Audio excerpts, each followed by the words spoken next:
Salut à tous, ici c'est Hystérique29. Donc aujourd'hui j'ai décidé de faire une petite vidéo sur le top 10 des films jeunesse génération 80 à 90.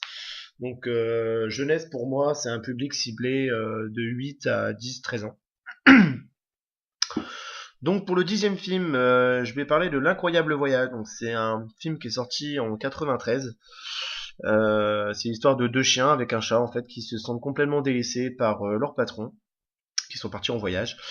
Et du coup ils s'engagent dans la forêt pour aller les retrouver. Voilà. Donc on a eu autrement Christian Clavier pardon, qui a prêté sa voix à un des chiens qui s'appelait Chance, il me semble. Et de l'autre côté, on a eu Michael Fox qui a aussi tourné dans les Retours vers le futur, la trilogie. On a eu un grand acteur qui a prêté sa voix aussi, c'est Jean Reno. Et pour finir, on a eu aussi Sally Field. Donc Sally Field, c'est elle qui a joué voilà, dans Madame Doubtfire, Forrest Gump ou encore Amazing Spider-Man. C'est elle qui joue la tante de Spider-Man. Et de l'autre côté, on a eu Valérie Lemercier. Pour le numéro 9, j'ai choisi de parler de Mathilda, sortie en 96. Donc c'est une petite fille qui est un peu télékinésiste sur les bords. On a ses deux parents qui sont complètement déjantés. En gros, elle va aller à l'école et la directrice aussi, elle est complètement barrée. Donc elle va essayer de s'en débarrasser. Plus tard, donc du coup plus grande, voilà ce que ça donne. C'est Mara Wilson. Donc Mara Wilson qui a aussi joué dans Miracle sur la 34e rue, pour ceux qui connaissent, ou encore Madame Doubtfire. Encore une fois, c'est Sally Field et on a eu Robbie Williams. Voilà. On a eu autrement Danny DeVito. Donc Danny DeVito, c'est lui qui a joué dans Les Frères Jumeaux, je crois, à côté de Schwarzy, qui a joué dans Batman. Donc c'est lui qui fait le pingouin tout en bas. Ou encore, on a eu, tout le monde se souvient de ces petits extraterrestres, donc dans Mars Attack. Pour mon top 8, on va parler de L'Histoire sans fin. L'Histoire sans fin, c'est un film qui est sorti en 84. Donc tout le monde se souvient de Bastien. Bastien, c'est un petit gamin qui lit un livre, il découvre qu'il y a des créatures un peu extraordinaires dedans. Et en gros, il doit sauver l'histoire en la lisant. L'acteur le plus connu qui est dedans, c'est donc Deep Roy. Deep Roy qui a aussi joué dans Big Fish. Big Fish ou encore Charlie et la chocolaterie, c'est lui qui fait les Oompa Loompa. Voilà. Pour mon top 7, je ne peux pas ne pas parler de Jumanji, un film qui est sorti en 95. Alan qui se fait un peu absorber dans un jeu en fait qui s'appelle du coup Jumanji et il revient en fait 10 ans plus tard grâce à des gamins. Voilà. Donc il y a des animaux qui ressortent avec un chasseur, etc.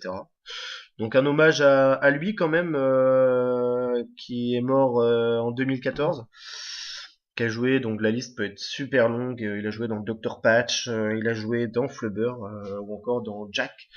Jack qui nous fait une belle leçon de vie, qui est un super film.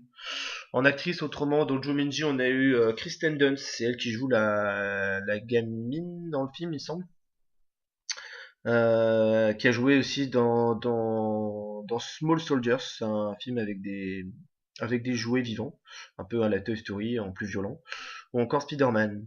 Pour mon top 6, j'ai mis Gasper donc qui est sorti en 95. Bah, c'est un gentil fantôme, voilà, en gros, hein, tout le monde connaît l'histoire. Et donc il me semble que c'est Kat qui arrive dans le manoir. Et le gentil fantôme tombe amoureux de cette fille. Comme acteur, on a eu Devon Sawa. Devon Sawa, c'est celui-là qui a joué dans Destination Finale. Il a aussi joué dans La main qui tue. D'ailleurs, c'est un film que je conseille absolument. Une comédie un peu horreur, super fun. On a eu Christina Ricci. Donc Christina Ricci, c'est elle qui a joué dans un des derniers films que je me souviens, c'était Bucky Larson, une comédie. Où elle a joué petite aussi dans La famille Adams. C'est elle qui fait Mercredi. Voilà. Pour mon top 5, j'ai mis Rasta Rocket. Donc Rasta Rocket, c'est encore un film super culte qui est sorti en 94. Donc c'est quatre Jamaïcains, pardon, qui essayent de faire du bobsleigh. L'entraîneur, donc c'est un acteur qui était connu, c'est John Candy, donc qui a joué dans Splash. Splash, il me semble qu'il y a Tom Hanks, ouais, Tom Hanks qui est aussi dedans. Et autrement, il me semble qu'elle l'a joué dans Maman aussi, Maman j'ai raté l'avion. Voilà. On a Léon Robinson, donc dans le film, c'est alors comment il s'appelle? Je ne sais plus du tout. Bref, il a joué avec 50 Cent dans Réussir ou mourir. Doris Baddock, voilà, c'est ça.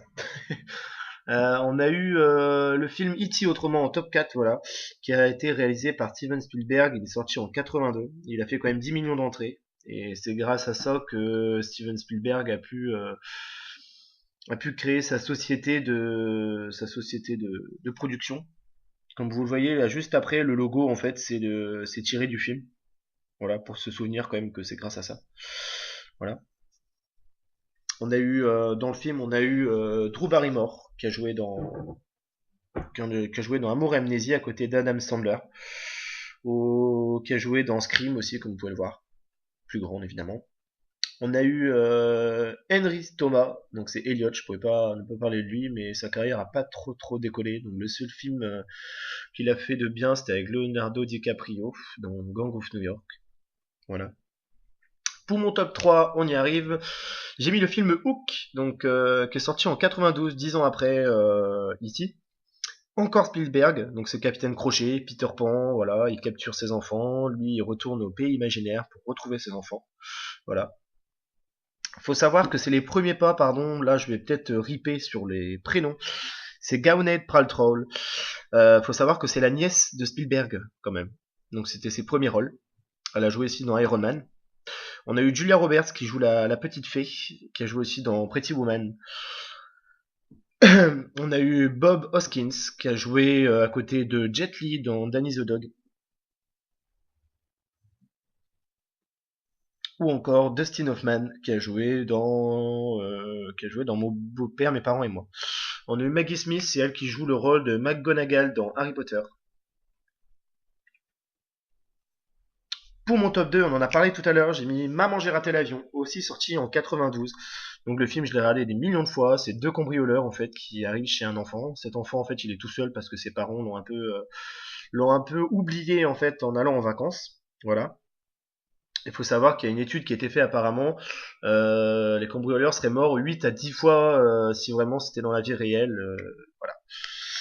Chris Columbus, donc du coup c'est lui qui a fait Harry Potter, qui a fait Percy Jackson ou encore les Gremlins, donc des films aussi assez cultes. Et là, on voit donc Macaulay Culkin à côté de Elijah Wood, un film qui a été fait, ça s'appelait Le Bon Fils, c'est un film que je conseille aussi.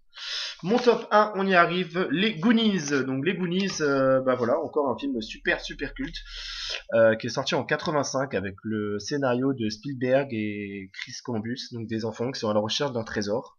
Voilà, donc il y a les Fratelli, ces trois malfaiteurs assez envieux de trésors. Donc là, on se souvient de Choco. Il y a eu la musique avec Cyndi Lauper aussi dans le film. Après, on a eu de Sean Austin, pardon. Donc c'est lui qui a joué dans Seigneur des Anneaux. C'est lui donc qui fait Sam à côté de Elijah Wood aussi. Il a joué dans Click encore avec Adam Sandler. On a eu Corey Feldman. Corey Feldman, c'est un acteur qu'on verra juste après, qui a joué dans Stay By Me ou encore qui a joué dans Les Gremlins. Et il y a le petit chinois aussi il me semble qu'il s'appelle Data dans le film, qui a joué 2001 dans Indiana Jones. Et donc voilà, là c'est Corey Feldman. Corey Feldman qui a fait dernièrement un clip aussi avec Sean Austin, référence un peu aux Goonies. Voilà.